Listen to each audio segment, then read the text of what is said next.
Tahu tak anda, salah satu sebab kenapa ramai pilih public gold untuk dapatkan emas ialah kerana kemudahan buyback atau beli balik emas bila mereka memerlukan tunai.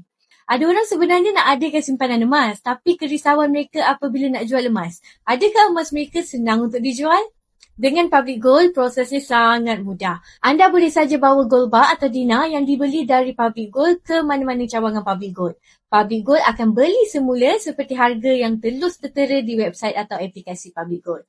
Anda dah tak perlu risau dah nak tawar-menawar harga atau tolak upah seperti barang kemas sebab harga buyback gold bar dan dinar public gold dikira mengikut berat dan keturinannya iaitu 999.9 tanpa potongan harga lain. Untuk emas anda yang ada dalam akaun emas Gap, anda cuma perlu membuat permohonan jual balik melalui aplikasi public gold dan duit akan terus dimasukkan ke dalam akaun bank anda dalam masa 1 ke 3 hari bekerja. Mudah kan? Bukan saja mudah untuk beli emas, malah mudah untuk dijual balik. Kalau anda nak peace of mind dalam simpanan emas, Public Gold adalah syarikat emas yang telus dan mudah untuk berurusan.